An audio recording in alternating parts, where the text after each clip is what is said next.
B-Bad and Brandon. I got a bit of marlin blood, or not marlin, or marlin and tuna blood on it at Harvey Bay. Damn. So they're no longer the good ones. they're okay. Yeah, now they're fishing shorts. Now they're the fishing shorts. So they're just fucking hardy shorts. they are. I've had these maybe 3 or 4 years. Thick material. Yeah, they're comfy. You know they plenty of room do for quaddies. and I think you like it. They do a 3/4 short. Oh, okay. Yeah, Yeah. I've had them Like a cargo. I've had a couple of those. It's like a over the cargo years. thing. Yeah, I like that. Super fucking cool. Yeah, nice. And they Loose. do a really nice like linen, long pant.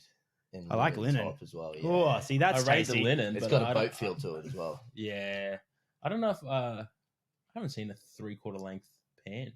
Short, mate. Fuck, they were Short. good, ahead of their time. See, I reckon we need to expand the Fortitude barbell range, the B-Bad range. Yeah. You know, you got your 3/4 linens, maybe a parachute.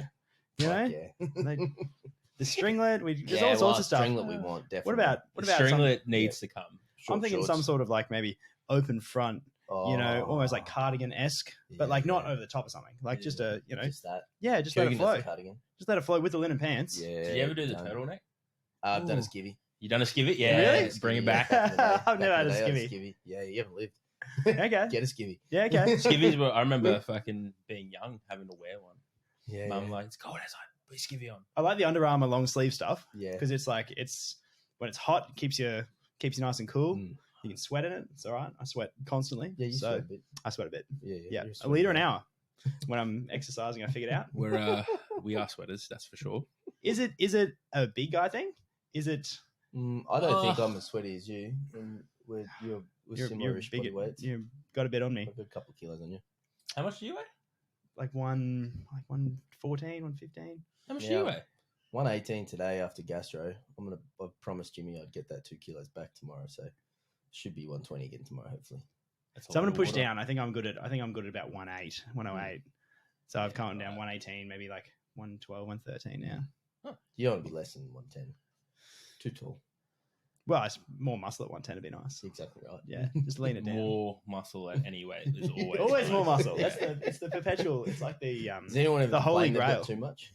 I remember looking at Nick Wilson one day, just being like, "You have muscle in places that I don't even have places." Yeah. That guy, like, He's lean. That's he his is man. just so perfectly put together. He's a perfect I man. hope he's listening to this. Of course he's listening. Listens to every episode we do, like everybody does. What is it about muscle? What is it about the pursuit of muscle that's got everyone wrapped up? I like its performance. Its performance abilities. Specifically in powerlifting.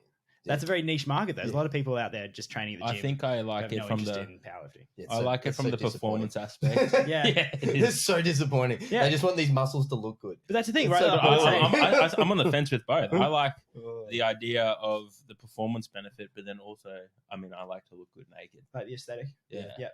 Yeah, you want to be able to use them. Because that's the vast majority. If you took everyone that's training in the world, I'd say the minority are using it for performance Oh, benefit. 100%. And yeah. I think majority of them especially like the at the industry, gym.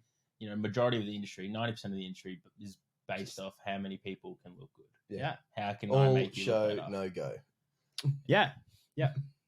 Even like, I want all go and don't give a fuck about show. I mean, I guess Ronnie Coleman had a bit of both. He was both. He was like, very man, good. that motherfucker squatted 800 pounds. He's a big What a unit. king. What? Oh, gosh. Don't you just miss those days? Yeah, he's fucking good. I mean, he probably doesn't. No, he does. I mean, he missed those Yeah. days, but I mean, like, I know he said he hasn't regretted his decisions, but like, No, his only regret was not going for the next rep. I know, but surely like, Like, that's his regret. Surely he was fucked, but I should have he's gone anyway. hobbling around now going, fuck. You watched his doggo?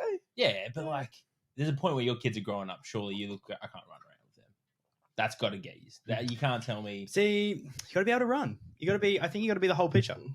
I think the Not- older I get, I want to. I mean, Well, you're really old, so yeah. how old are you, Joe? He's the same as you. 30 in Feb. Oh, same. What day? Really? 22nd. Oh, I'm the 9th.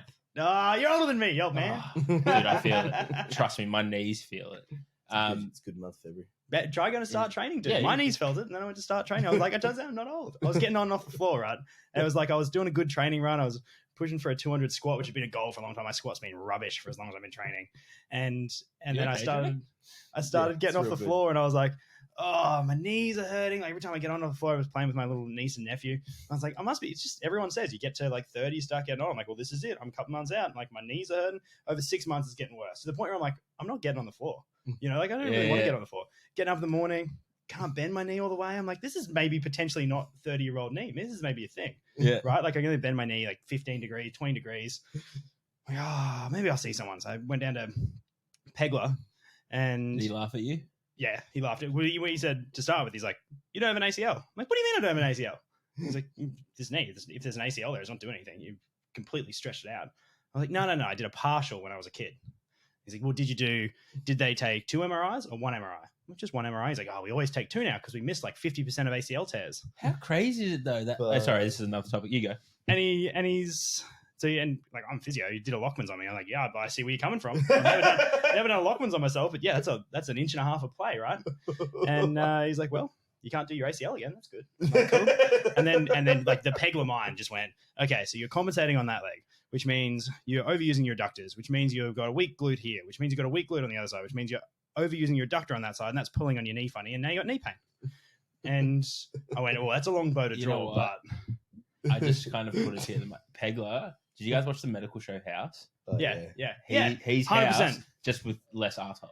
100%, dude. Oh, That's maybe the same amount. that's how I described it to my wife. I came out and I'm like, he just saw the Matrix, man. House. He went this, right. this, and then because like I'm a physio, I'm not that sort of physio, but I was still going long bow to draw. Right, went got some exercises, did the exercises, And he was right. Pain gone completely in And like you're 3 like, weeks.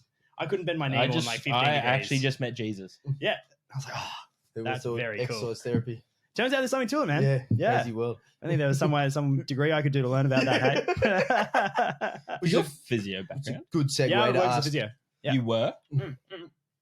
Oh, wait. I still currently We've got to work ask the as a question. physio. Oh, shut up. So, Sorry. 21 words or sounds. We Who got you are and what you do. And this is a good segue into you. I Pretty am fucker. a physio working predominantly with neurological and neuromuscular clients. And I like to do fun stuff.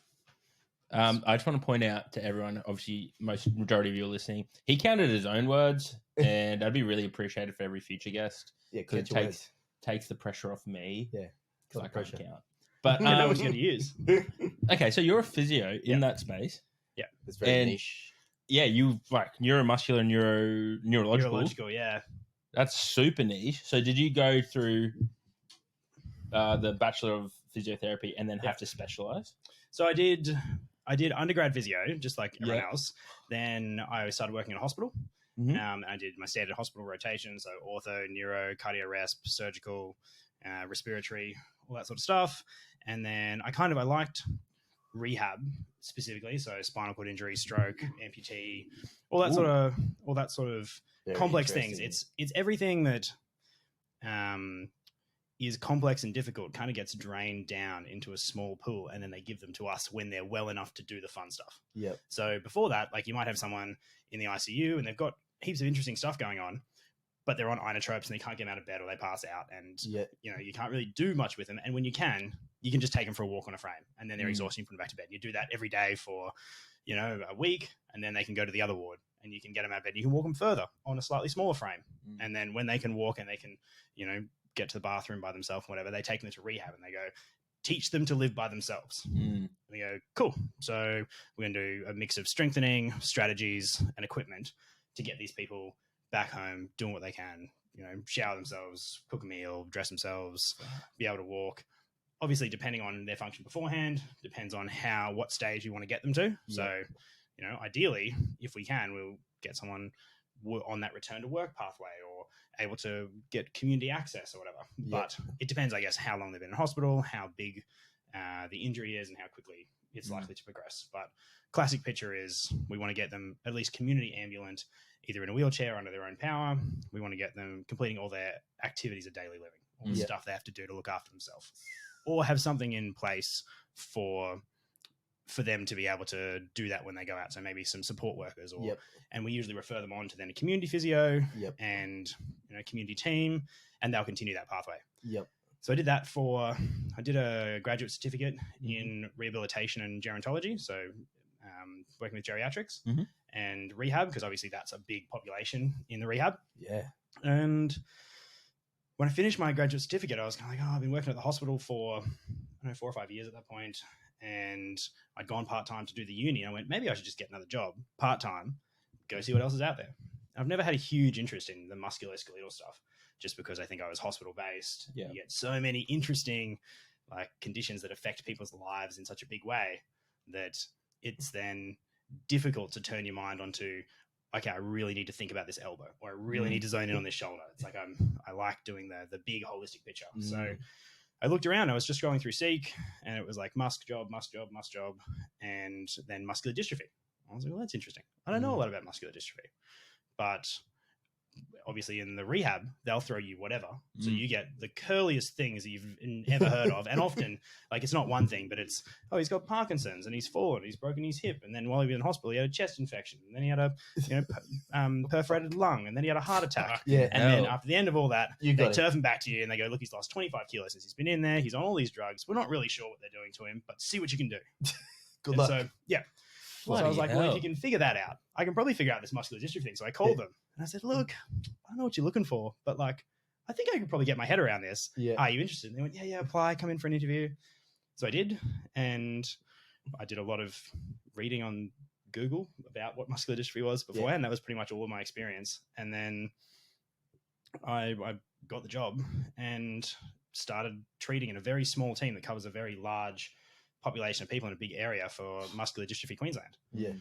And I learned at a huge rate of knots for the last 18 months I've been with them. And we service all the people with muscular dystrophy in Queensland. So Whoa. we do trips up to Cairns for people who live up there. We do trips out to Toowoomba. We do wherever we have people with muscular dystrophy that get in touch with us, we find a way to work with them, whether it's telehealth, whether it's getting a community physio to go out and see them, and we liaise with the physio and do joint sessions, because it's a very niche area. It doesn't, you can't use the same principles that you use with everything else. Yeah. Because some muscular dystrophies don't respond well to exercise therapy. So if you have someone with muscular dystrophy, you put them on a leg press. You go, we make your legs stronger. Yeah. You will make their condition worse. You'll make their legs weaker. Fuck. How do you what criteria do people fit in? How do you, I guess, sort that out? Or is it just you start doing it and then you go, oh, you're declining? No, so you can tell based on, so they'll do through the diagnostic process. The classic picture is someone will show up either as a child or as an adult and say, I'm noticing weakness, I'm noticing fatigue. They'll run a huge battery of tests. It's not an easy diagnostic process. They'll often do genetic testing, muscle biopsies, and then they'll come out with, this seems to be the picture. So we're going to give you a label of facioscapulohumeral muscular dystrophy or Duchenne muscular dystrophy or myotonic dystrophy. And they'll then look to sequence the genes and find out which genes are causing a problem. And based on the gene's role, so if they find a gene that's causing a problem, they then know what the role of that gene is. And they say you've got a disruption somewhere in that path. And so for people who have a certain gene, we know that 80% of people who have a defect in that gene, this is what it causes.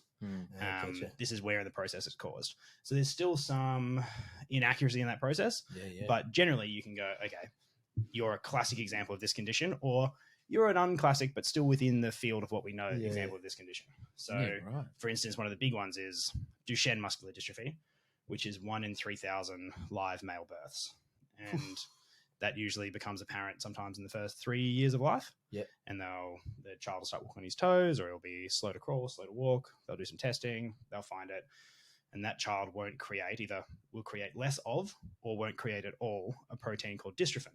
And dystrophin is what helps to repair your muscles after exercise or after using the muscle. So when we all go to the gym, we break down muscle fibers, they repair. We're using dystrophin. If you don't create enough dystrophin, then each time you burn that muscle tissue, each time you stress it and break it down, it doesn't repair with muscle tissue. It repairs with fat, and then that fat turns to scar tissue. Oof. So you get shortened, inflexible muscles that don't work.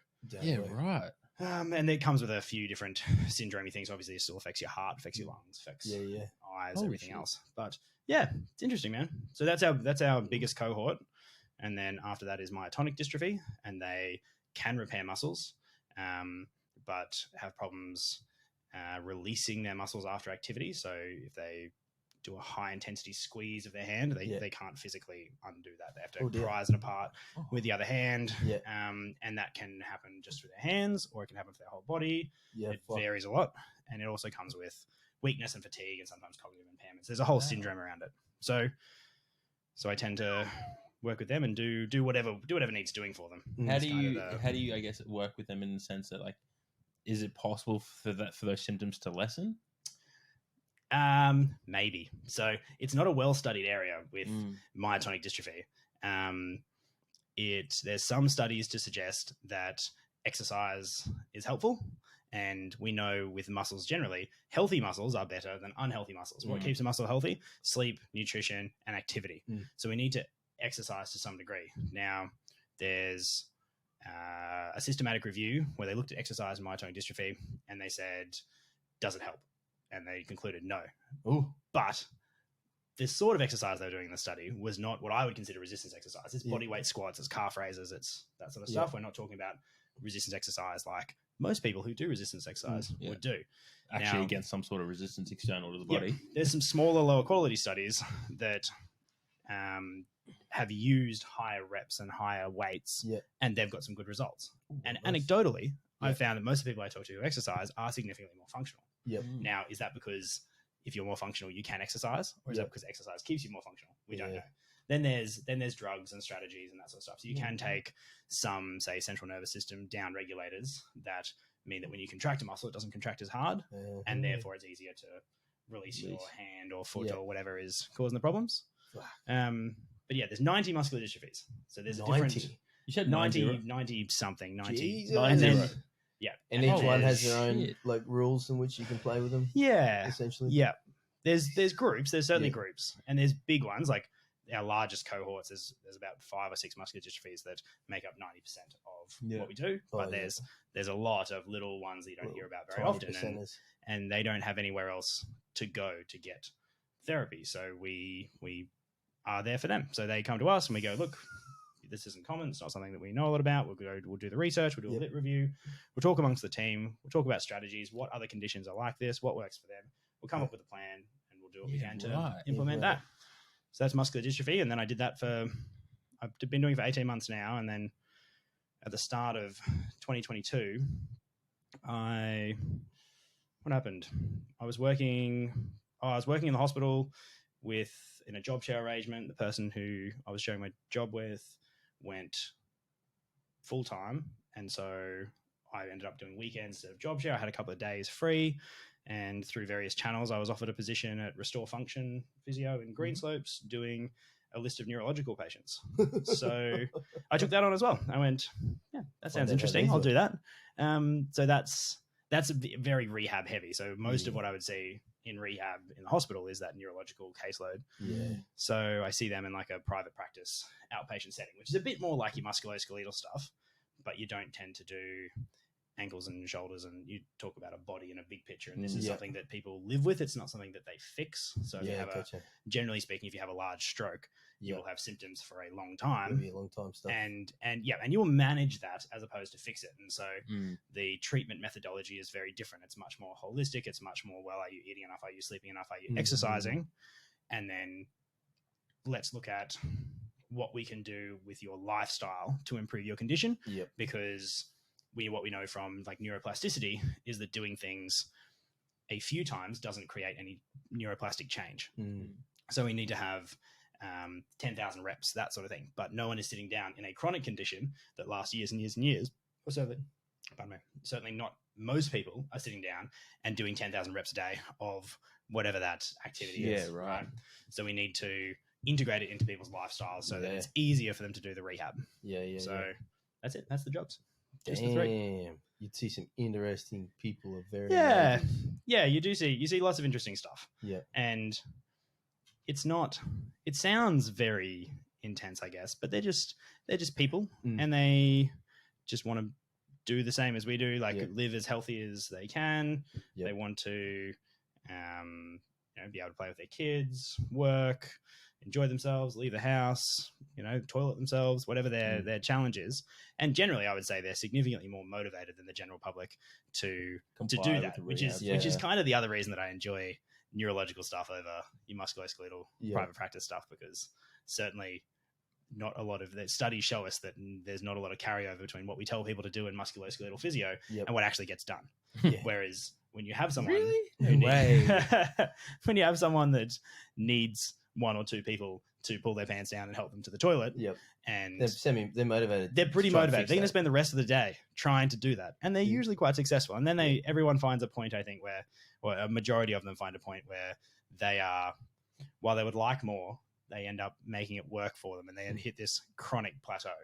And so there's a bit of a game you can play around motivating them. Can I try this motivational strategy? Can I kind of hook them in to put these changes in place to improve their life, even once they've found a level that works for them. So maybe they can walk around their house, but they use a wheelchair when they go in the community. And you go, no, you can walk only short distances.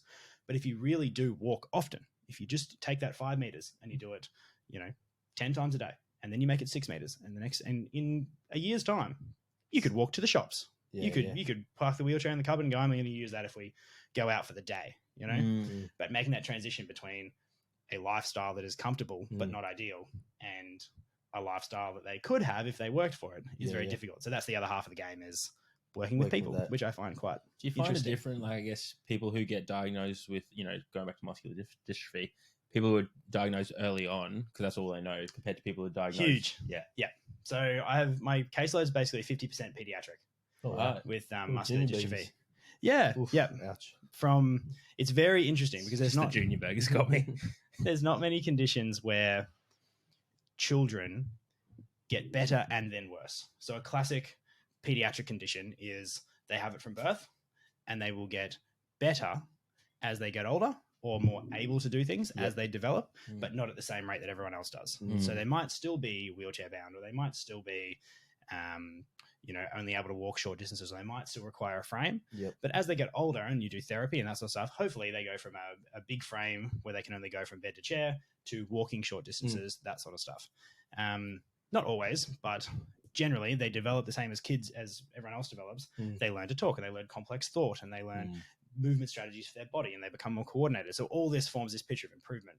With boys with Duchenne, so I say boys because it only affects boys because of the chromosomal relationship, they tend to be fairly typical, maybe slow to crawl, slow to walk, that sort of stuff.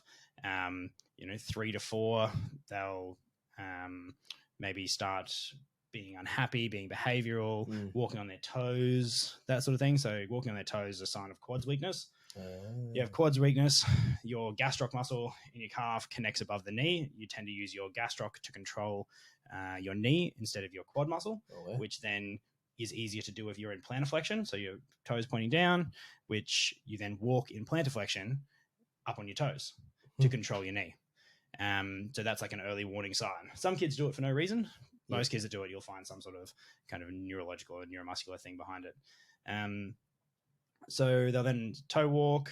Walking will gradually get harder until they're about somewhere between 8 and 14, generally speaking, depending on how much dystrophin they make. And then they'll, what we call, go off their feet.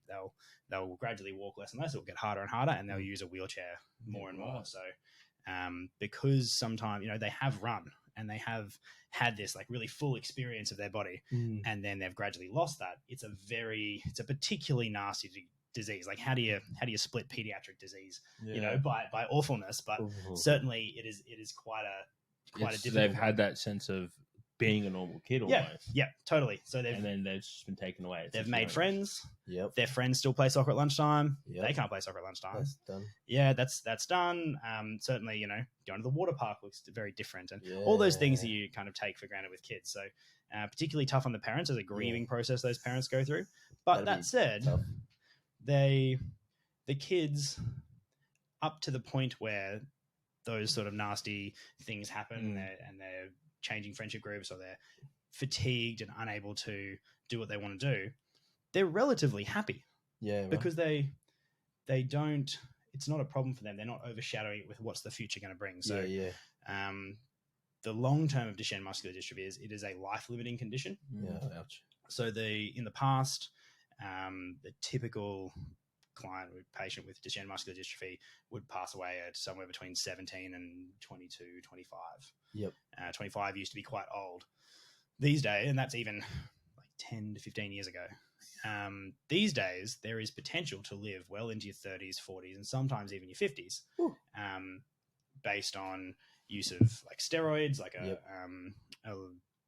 daily steroid dose that obviously has its own side effects, weight gain, emotional changes, that sort of stuff, suppresses puberty. So even it's only just very recently, in the last 12, 24 months, that they've started introducing testosterone injections for boys on the steroids. Just to bring that about and normalize it and help with bone density and all that sort of stuff. So there's the questions that come with it, like, do you want to be on a ventilator? It's very common. So these boys will end up power wheelchair dependent. So we usually get them a manual wheelchair when they're 4 to 6. We'll get them a scooter when they're maybe 6 or 7, like a electric mobility scooter, because they're a bit cooler than having a wheelchair at school. And then it gives them their independence. And then we'll get them a power chair when they go off their feet, usually at about 10 to 12. And then they'll get a new power chair every 5 or 6 years as they grow. And then they'll often require ventilation somewhere between their late teens and their late 20s, depending on whether they take steroids, that sort of stuff. And that... Does that mean they're permanently on a ventilator always? Depends how much they need. So generally they'll sleep with a BiPAP, which is, I guess, similar to a CPAP. CPAP continuous, BiPAP 2 pressures. So you have an in pressure and then a lower out pressure. So it's like a CPAP, but it has a higher pressure that forces the air in, and then it has the CPAP pressure when you exhale. So you exhale against pressure as well. So they go on that at night. If they're getting fatigued during the day, they can either wear their BiPAP for portions during the day, or we tend to go for what we call a sip puff, which is a little straw where they turn their head, take a breath, and then can talk and do whatever they need to do. Turn their head, take another breath. And it might be that because it's a muscular respiratory limiting factor, it might be that they can breathe still, but just not enough to support them, for 10 minutes. But as that condition goes on, that 10 minutes becomes less and less and less. And then you get to the point, well, okay, they now can't eat because they can't stop breathing long enough to chew their food, or they can't get their food to their mouth. Even if someone else is helping them, they maybe don't have the muscles to swallow. So they need a PEG, a percutaneous endogastric tube. At the point where they need a PEG, they're now too much of an anesthetic risk for the doctors to put that in. So the decision about a PEG needs to be made usually before they need a ventilator early in their life, like when they're early teens. You kind of need to decide, are we going to need a PEG one day? And certainly later, it's possible. These are very general rules we're drawing, but those sort of decisions will have a lot of impact on whether they're living to 50 or 30 or that kind of stuff. With most people, like, it sounds just so... Obviously, it's hectic, what these people are experiencing. But as the person guiding them through that, it's got to take its toll on you at some point. I don't know. Are you good at my wife separating? Would say it does. Are you good at separating the person from the condition, or the condition from the person, or are you looking at the condition to try and, I guess, create that disparity? Separate the condition from the person. I don't know. That's an interesting question. The condition, I guess, shapes the person's life and experience. But a lot of the time, everyone else is more worried about the condition than they are, right? The person, I know we talked about, they walk and they lose it and that sort of stuff, but this is life to them, right? This is what it's always been. Certainly if you have kids that have variations on Duchenne or other muscular dystrophies, other neuromuscular diseases, where maybe they don't learn to walk and then they lose it, and it's just this progression. They're happy kids, generally, unless they're just behavioral like any other kid is. But they're not sad about it. It's all they've ever known. Everyone else is sad for this lost opportunity, which they don't know about. I guess you can't mourn what you don't know. Exactly. So they're quite nice to work with in that they're very grateful, and there's often simple things that you can do that greatly improves their quality of life that maybe they haven't thought of. And because you've seen this time and time again, and it's their first time going through it, or it's the parents' first time going through it, you can say, well, hey, have you thought about using this sort of aid, or have you thought about doing this strategy, or even the introduction of a wheelchair? It's very common that people want to walk for as long as you can. Don't give them a wheelchair. This is a 5 or 6-year-old kid. Let them walk at school. Don't give them a wheelchair. Don't give them a wheelchair. And then the kid is coming home, behavioral, not wanting to eat, crying, yelling, whatever, at very small stimulus. Like, oh, he's just a really naughty kid. But actually, he's really tired. Like his muscles are working overtime for him to walk. Yeah. Let's just try a wheelchair for a week.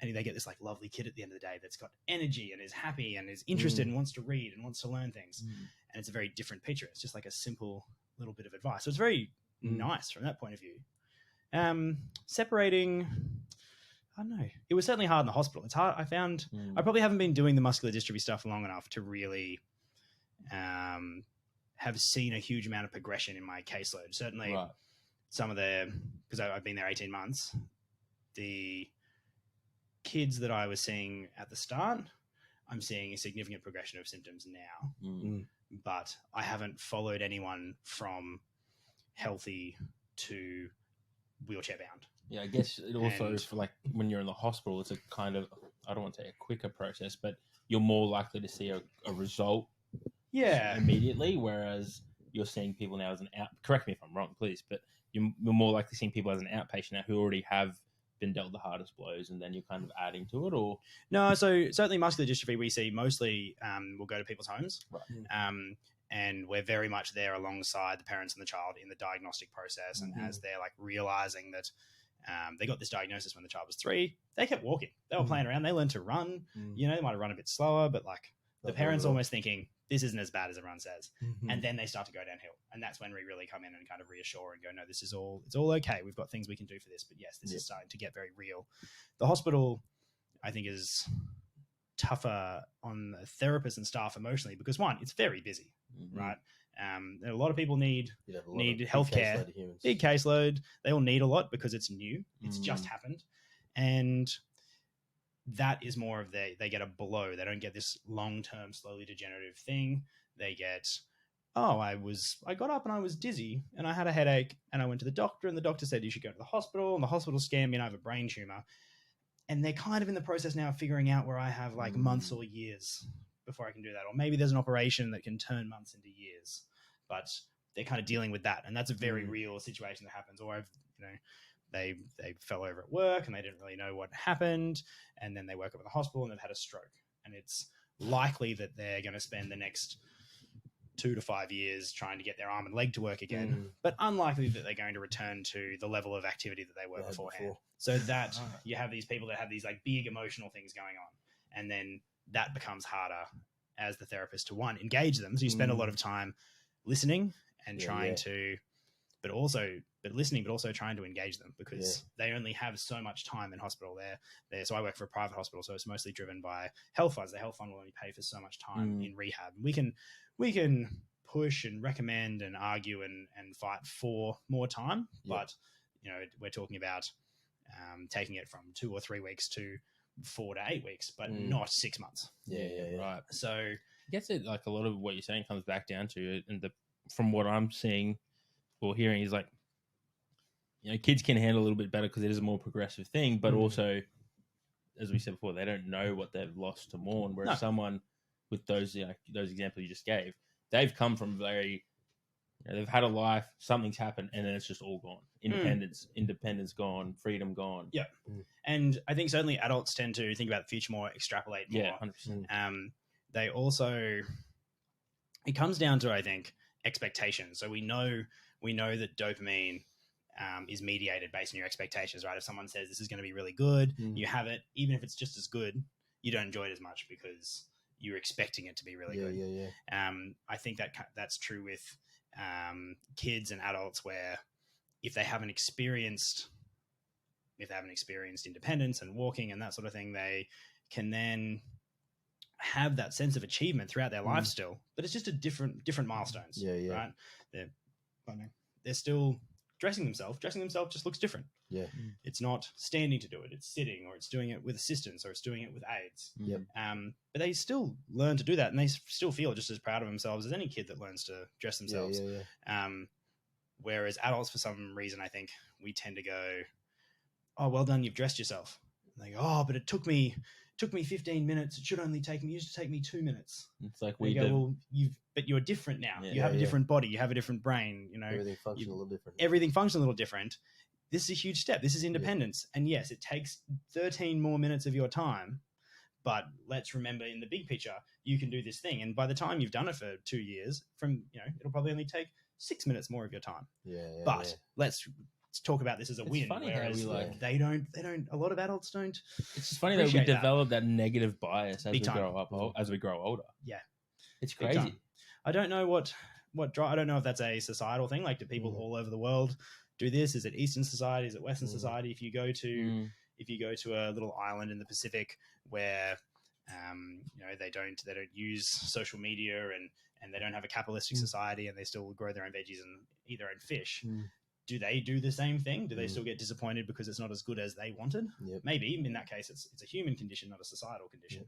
I think it's a human condition, but I definitely think it's more prominent in our society. It seems that way, doesn't it? Yeah, I don't think, nail on the head is social media. That was the nail in the coffin, so to speak. Yeah. The straw that broke the camel's back. Like, you can, from what I've read, what I've researched, it just seems that we in the West just take things so much for granted.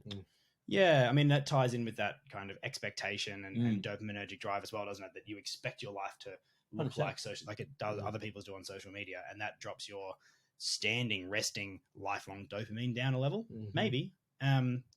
There's certainly something to be said for like restricting the use of that kind of stuff. But then I think we run in a productivity-based society, right? And if you analyze, I think a lot of people's self-worth is tied into their productivity. And it's not something that I realized very much until my wife has been unwell recently with chronic pain, and she had to have quite a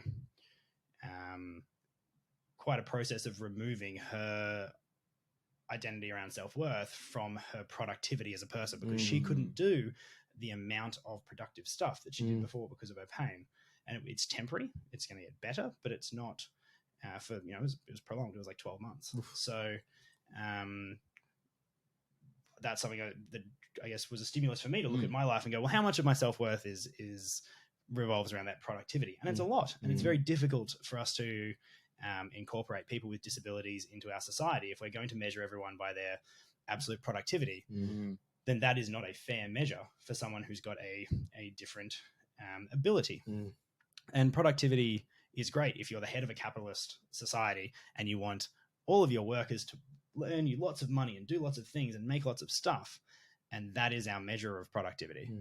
Then that's great if you're at the top.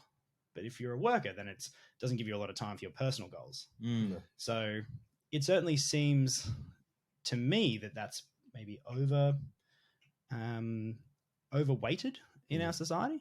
And that's one of the barriers for people with disabilities, like re-entering the workforce or having a healthy identity. Yeah. Because there's this idea that, you can't work or you can't do a physical job or and that doesn't necessarily need to change their self-worth. I think that's a really good, I don't think I've heard many people articulate it the way you have through the lens of productivity. Like, we're basing a lot of our self-worth off productivity and how productive we can be in whether it be our day-to-day, but even within our communities.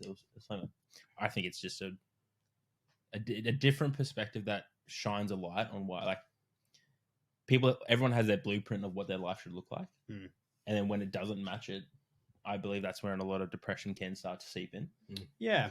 Because the standards and going back to social media, and the dopamine that you want to talk about, that you spoke about before, do you believe through social media we're just getting too much dopamine in a day? Well, too much dopamine. Dopamine is a diminishing resource, right? If you've got a baseline of dopamine, and if you do something that excites your dopamine, you get a trough afterwards.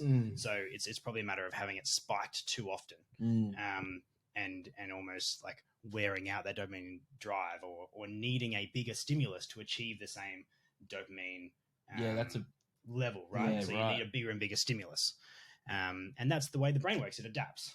And I think certainly social media allows you to. If I could scroll right now and see 5 things that excite me. Yes. and that's a dopamine hit. But Yep. then no wonder people feel shit afterwards because they've Yep. just had 5 or 6. Some if you're scrolling for hours, you've had Yep. 10, 20 dopamine hits. Yep. How big's that trough going to be after? But even if you scrolled your phone for a couple of minutes, and then I said, "All right, I'm going to take your phone off you. I'm going to give you a magazine.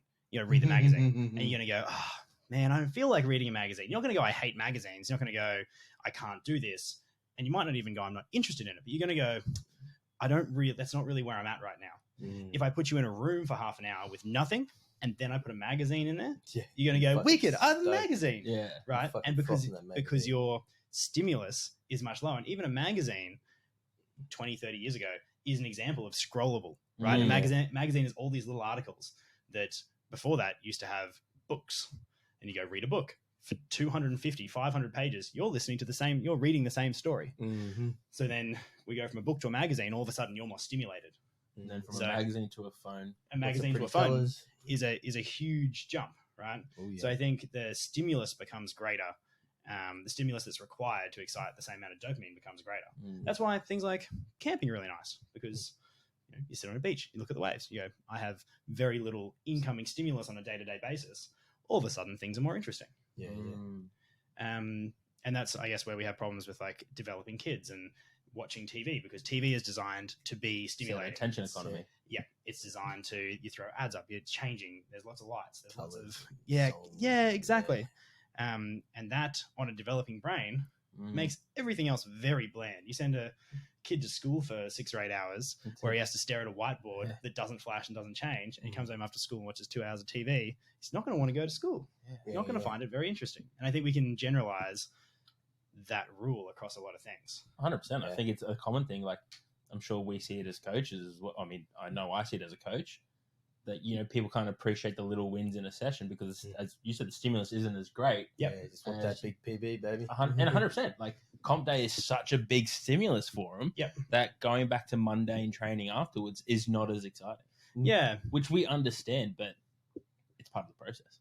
It's learning to adjust your stimulus and rest, and that's why we have things like adaptation periods and deloads to exactly that, and it's no different in any other circumstance. Periodization, I think, is great in any sort of exercise therapy. Yes, but everything. That's you're exactly right. Like, I'm a big fan of periodization in life. Like, at the moment, I'm working a lot, but I'm focusing on it. I'm doing it actively, and I'm enjoying it. It's all interesting stuff. But it's a period. I'm not going to do that for the rest of my life. I'm going, for this period, I'm doing what's work. The next period, I would like to think I have some control over it. I'd like to work less and do more of other things. Who knows what happens? I think that's very fair. It's like, last 3 out of 4 weekends, there was a comp every weekend. Yep. You just know you're going to go hard for this period. I was fucking useless work-wise last week. Yep. And it was the best. See, I've looked into fatigue quite a bit through various things. So fatigue is very common in neuromuscular disorders, in neurological disorders, and I think more common than we all appreciate in day-to-day life, right? Obviously, we don't consider that pathological fatigue or chronic fatigue. We consider that like situational fatigue or variable fatigue. Or stress. Right? And stress is a tough word, because in healthcare, stress can mean like a lot of different things. Like, your body can be stressed because of the activity it's doing, or a body can be stressed because of the condition that it's got, or like stress means a lot of different things. But certainly fatigue in neuromuscular populations has all these things that you should do to reduce it. Like, you reduce your activity and you rest, and you might need, there's talk of, I can't remember who published work on it, but it was talking about 7 kinds of rest, and that you may need to rest more of your emotions and your limbic system and kind of give that processing time. And maybe you need to rest your sensory part of your brain and not have as much sensory input, and breaking it down into rest is not just physical rest, and rest is not just sleep, but rest from certain activities. And that's something that I guess I discuss with some of my my neurological and neuromuscular clients, in that they go, "Oh, well, I just rest in the afternoon. I watch TV." I'm like, are you resting though? Like, is your brain still active? Are you resting those same brain systems that you're using at other times? If you are just looking to rest your body, it's probably not a bad kind of rest. But if you have, say, worked that morning and you've got some cognitive fatigue and you're struggling to pay attention, do you think you should really be sitting there watching TV for a couple of hours and calling that rest for your brain? Because it's probably not. And those same principles can be applied back to like a neurotypical and a normative population by looking at the kind of rest you're doing and the kind of activities you want to excel at, and saying, well, we often get, I think historically, we have often become hard on ourselves with this no pain, no gain mentality around discipline and just do what you have to do. And that methodology, if applied to certainly pathological fatigue and chronic fatigue, is awful. It's never going to get you where you want to go. It doesn't go anywhere. And for some reason, we try to apply it to, we as a society, and some people try to apply it to non-pathological fatigue. And it doesn't work any better for that. Yeah. You really, if you need rest, you need rest. You got to rest. Yeah. And looking at what type of rest you need that's a great concept. Yeah, potentially. I mean, you can zone in on it as much as you want, I guess. And I know like Huberman, Huberman podcast.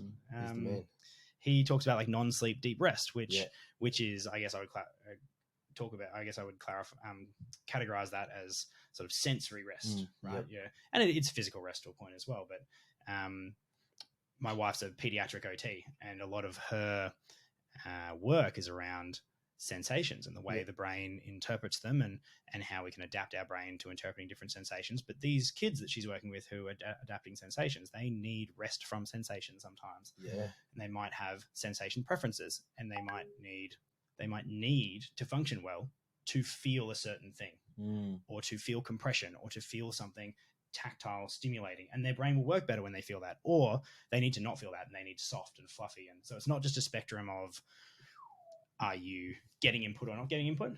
The kind of input can have an effect on some brains. And to expand that back to like a neurotypical population, I think there's potential that could work both ways. That everyone has a preference for some sort of sensation, and can we use that to modulate the way that brains work? It makes logical theoretical sense. Like if you think about, you've had, you use that example of, you've been super cognitive with work that morning. And then you go home, sit on the couch, your body's probably feeling great.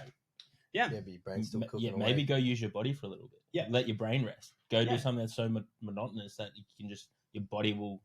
Yeah, go for a cycle, go for a swim, go for a run, No, we like to say... Run, Stroke, come on, you push it there. We're prescribing some good things here, but I don't know if we start talking about that R word. 200 knee extensions. 200 leg press. Yeah, there we go. Yeah, exactly. I mean, 200 bicep curls. I was going to opt for a walk, but nice walk. Yeah, nice walk. See, I don't know if I can do walk. My wife loves walk. She loves. I like a walk. Go for exercise. Go for a walk. Oh, see, I can't do a walk. See, one of the things I found that I quite like doing from being such a busy human was I found I'd go for a walk with Kendra and listen to a podcast. Yep. But then I found still pretty on, and I wasn't too relaxed from my walk. But then I started going for a walk with Kendra, no podcast, no music, nothing cooking in the background. And we just go for an hour, and then I'd come back just fresh as a daisy. That's interesting, isn't it? Just out in the sun, me and the little lady. Yep. A bit less stimulation? Zero stimulation. Yeah. Like your mind wanders a little bit. Oh, what's that guy doing? Why is he running? Someone chasing him? But other than that, nothing else is going on. But that's that sensory rest that we talked about, I think. But you know how annoying is it when you're like, I'm going to go for a walk and I'm going to listen to this podcast. I'm going to use this time productively. I'm going to learn something. Yeah. And then you come back from the walk and go, I didn't fucking listen to a word. I didn't brought anything in. What the fuck just happened? Yeah, well, that's what I found. I was taking no information in on the walk. So but you can't, I'm wasting my time. So cognitively exhausted. Yeah. So it makes a lot of theoretical sense to accommodate for, like, if you're cognitively stressed, let's give your cognitive brain a fucking, obviously, let's give your brain a rest. Cognitively brain. This is the example. Yeah, may need a cognitive rest. May need naps and coffee. See, I always find with walking that if you walk for an hour, you could have done another activity for an hour. You could have cycled for an hour. Like if you need rest. But you could have cycled for an hour. You could have rock climbed for an hour. You could have run for an hour. You're like, I can't run for an hour, but you got to run for a portion of time. But I 100% get what you're saying, because like I guess walking's so looked at as that's easy. We do it every day. I'm going to walk from here to the fridge. I'm going to walk from here to there. But for me, like, I guess my point being, I also think it comes back to, like, walking for me can be quite hard. If I'm consciously trying to walk in a what's the word? Walking. Yeah, but like quickly or I don't even remember. Anyway, it's escaped me. But if I'm focusing like conscious walking, mindful walking, like trying to buzzword. be trying to like actually think about how I'm planning my foot, whatever it is, it can be quite hard, and that like, immediately shuts my. See, walking is good. This is not health advice. You should walk. People should walk. It's not that you should always do something more intense than walk. But I don't find walking exciting. Really? But I exercise because I find it exciting. I find powerlifting exciting. I have seen you powerlift. It is very exciting. I came here from Adreno. There's an Adreno not far from here, like a spearfishing. It's an Aspley. A spearfishing shop. So I just bought all the kit to go spearfishing tomorrow. Tomorrow morning. Very exciting. So primal. That's exciting, right? That is exciting. So I do everything. I am very lucky because I get excited about my job and I get excited about my hobbies. I get excited about my fitness. I know some people like go to the gym because they have to and they work because they have to and they have a very small amount of things they do that they're excited about. And potentially they're just as happy as I am because that dopamine, they get way more dopamine when they do something. I don't know what it's like to be them. You're just getting little hits every day. I do everything. I enjoy everything I do. But I don't walk because I don't find it very exciting. When I'm out and walking, maybe you're onto something. Maybe spearfishing is the new walk. Oh, maybe. I mean, that'd be so cool, actually. Like, the more I sit here and think about it, I'm like, 1, that's so manly. 2, I should learn spearfishing to become more manly. And 3, I would like to learn spearfishing. I don't think it's going to be that manly. I think it's going to be me trying not to drown and maybe shooting a very small fish. And hopefully not shooting anyone else. Hey, you don't have to tell that story like that. No. Everyone who knows me will know that story goes like that. Fish are fast underwater. Fish are fast underwater. And I believe it's a lot of being calm and not necessarily hunting and going after them, but letting them come to you. Yeah, you just got to sit and chill. If they think you're following them, then you're in a bit of spot of bother. But I've not been, so I'm excited. Tomorrow, I've got to go a few times now because I bought all the gear and I'm a serial hobbyist. So my wife's definitely onto the fact that I've invested in this one. She's like, you got to get some mileage out of this. I don't want you to jump into another one next weekend, right? This is not like a no some buy-in. Weekends in on this. Yeah, this is not like a no buy-in sport. So I've got to put some time in, which I'm excited about. It's like the next adventure. Meanwhile, my bikes and my rock climbing gear and whatever else I like. Rock climbing's cool. Rock climbing's cool. Rock climbing's really good. It's not for, I'm going to say, gentlemen of our composition. The heavier set chap. It's not. Gravity is not our friend. I haven't done rock climbing since I was 90 kegs. So more gravity is affecting your body. Yeah. Yeah. And also joint range of motion. It could just be me. Maybe a lot of larger gents have fantastic joint range of motion. I did see John Sheridan from Burley Strength. He got in that rock climb and he was a big dude. Yeah. So I think it's possible. Well, not saying it's not possible. Mm-hmm. It's just maybe that instead of, how they got like the color chart of rock climbing places of like the easy ones, hard ones, we're probably going to stick to the easy ones.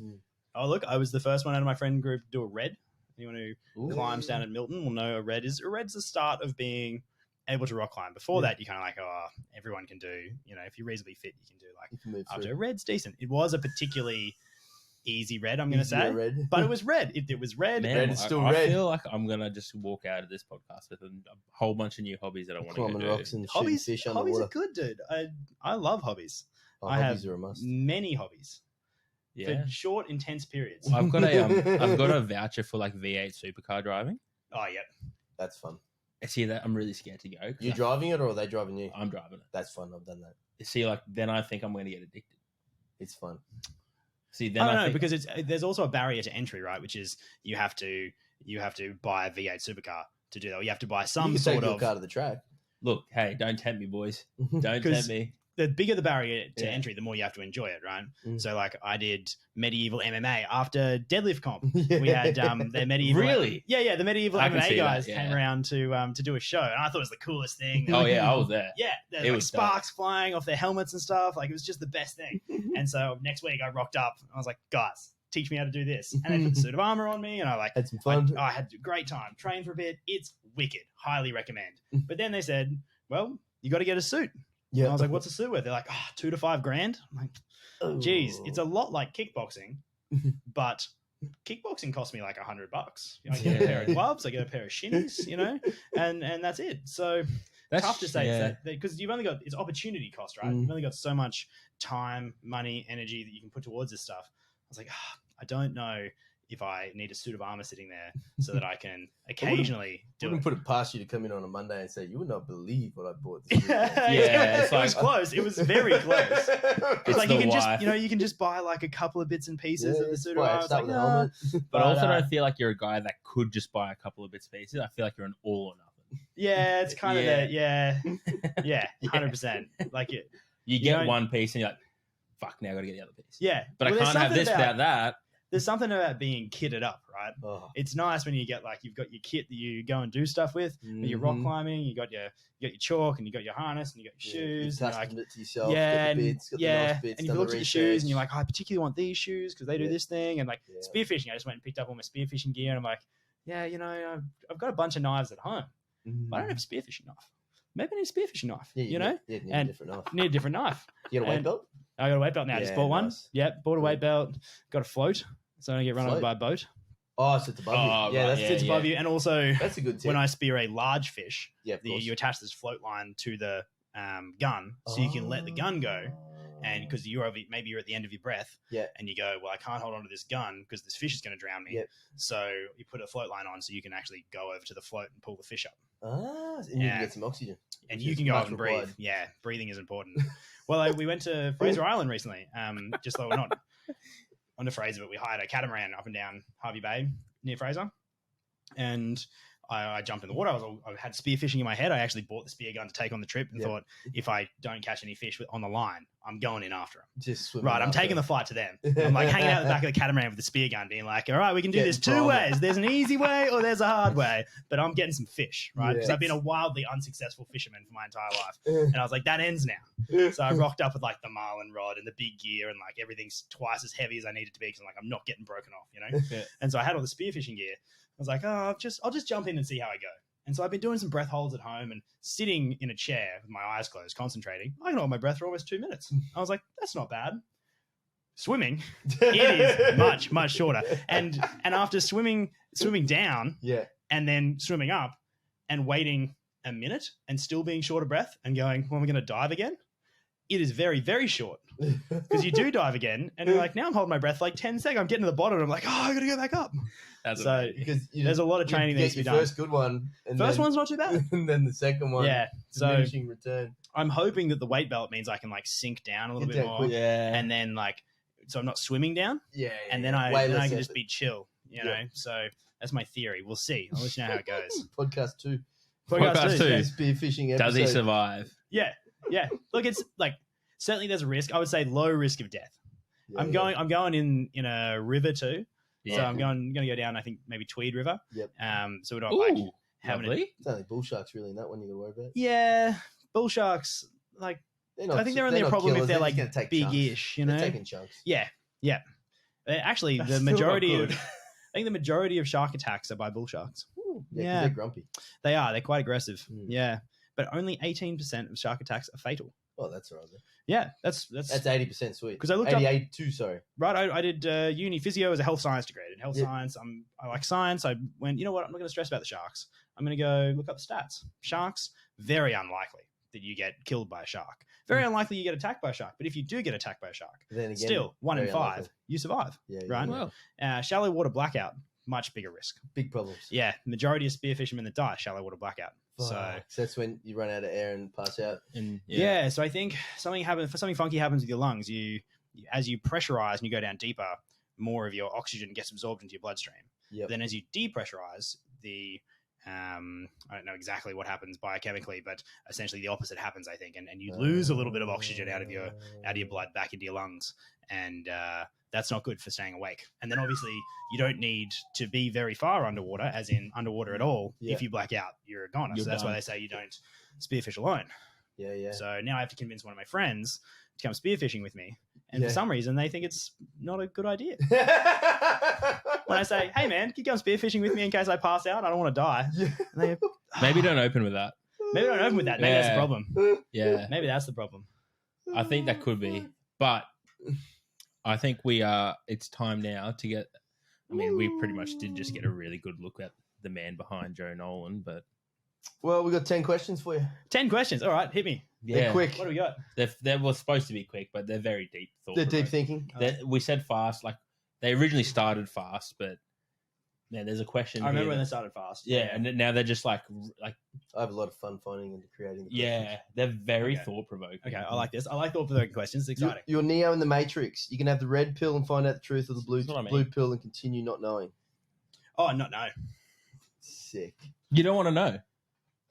Like what am I knowing? Am I knowing about the rest of my life? Am I Yeah. knowing it all? Just Yeah, so like Yeah. the red pill, blue pill. Obviously, The Matrix. Well, I don't watch a lot of movies. Oh. Yeah, it's not a cool Are thing. you about okay, me. Johnny? Are you okay? sweet, eh? Not a cool thing about me. Strange. Okay, Yeah. well, would you like to know? There's a that- few Matrixes. yeah. Perhaps you'd like to watch some of them. Don't Yeah, I just don't tried. watch number 4. I Watch tried the a first couple one. of them, but I It's good. don't. And, There's a pill.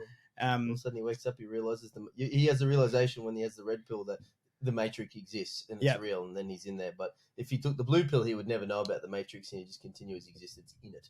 Well, I guess coming back to a combo, you don't know what you're missing out. And Yeah. yeah, ignorance, it's kind of There's one of it's the characters who wants to be put back in the Matrix. That's right. In the first one. yeah, Mm. ignorance can be bliss. Yeah, he wants it. yeah, it's like the free will versus determinism debate, right? Mm. Do we have free will? It's like, well, what do you want? Do you want happiness or do you want the answer? See, this is what I I mean. like They're happiness. not fast answers. Happiness is good. Happiness Yeah, is nice. no, So don't- he's don't blue let me know too pilling. much. He's blue pilling. Our first blue pill. Favorite Really? lunch item? Favorite lunch item? Oof, geez, it's harder than the red pill, blue pill. You What do I like for lunch? can have anything too. Probably like I'm not a big breakfast, lunch, dinner person. It's good food. It's good food any time of day. Yep. Probably nachos. Nacho. Yeah, Oof. yeah. Beef? Beef. Yeah, beef. Beef's Yeah. good. We've done a big veggie thing lately. Yeah, Not through any means other than meat tends to go off, and we're very unorganized, disorganized. So the soy protein stuff that you buy, like the fake chicken or Yep. whatever, doesn't really go off. You can just leave it there in the fridge, and then you just eat it like in Whenever. 3 months.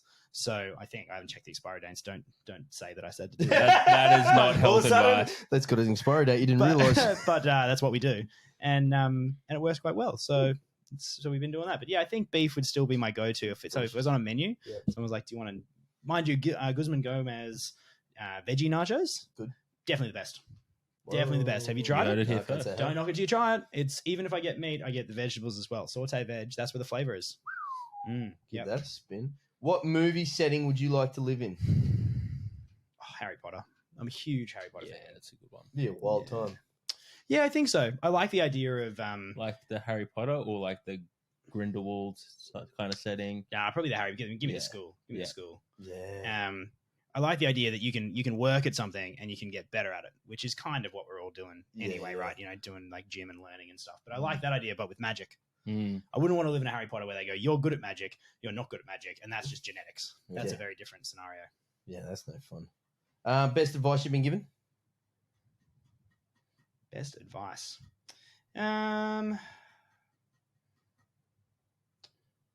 Try to be happy. Now, I don't think you have a pet, do you? Yeah, I have a You've lot of had fishing pet- rods. You've had a pet before? I had a pet when I was a kid. What would you like to have asked that pet? Are you being treated in a way that makes you happy? Ah, Mm. yes. So- You want a cake or a pie? Pie. Yummy, yummy. What board or card game are you exceptional at? Exceptional. Chameleon. Ooh, I don't know. Yeah, that one. it's good. It's good. You sit around in a circle. There's a grid in front of you that gives you, might be movies, and everyone gets a card. And there's a number of movies on this grid, and the number on the card that everyone's got will tell you which movie you are alluding to. And one person will not know. One person will be the chameleon. And if you're on Team Chameleon, you got to figure out what everyone else is talking about. Oh. If you're on the other team, you got to not let the chameleon know. But you have to say one word that pertains to one of those movies. Wow. And so if you are good at lying, Yeah. then you can convince the others you're not the chameleon. And you go, and so you throw a bit of banter into. You go, "Oh, Johnny, you said this. There was Star Wars, and you said technology. Technology could go for any movie." And so on and so forth. But yeah, chameleon. Turns out I'm a good liar. Not a very popular trait. Probably not something to advertise. Potato. If you were doing, say, I don't know, a podcast, probably not a trait to put out. But What will your first tattoo be? there's a poem I like. Yeah. Yeah, it's called "If" by Rudyard Kipling. Sick. That's the tat that I've been thinking about for the last 10 years or something. That's the one we're getting. I like it. Favorite pizza? The Devil's Pizza at where is it? There's a little place on the north side that does it. It's mostly like spicy anchovies and meat. Oh, yeah. You had me at anchovies. Damn. It's good. You got 1 week to live. What are you doing? Spend it with my wife. Hell yeah. She's a lovely lady. I should see more of her. That's the 10. That's it. We're done. Brilliant. That's it. See, very Nice. very thought provoking. Yeah, it is. Yeah, some of them I like it. You know, cake or pie, and then Death. what's the best advice you've been given? It's like, oh, jeez. You got me there. It's have the pie, Yeah. mate. We'll wrap it up. Where can people find you if they have any questions about anything we spoke about today? They can shoot me an email. They can shoot me an email at Nolan, Nolan, JOE99 @gmail.com. They can come see me at Restore Function Physiotherapy in Greenslopes, or they can see me at Muscular Dystrophy Queensland. All right, we'll chuck that up in the show notes. Thank you so much. It's been a fucking educational podcast. Like, It's been fun, boys. it's been Appreciate really it. No, we'll do the Spearfishing Expo. Yeah, maybe. Did he survive? Yeah, minus maybe some limbs. Hopefully not. Hopefully not. Hopefully not.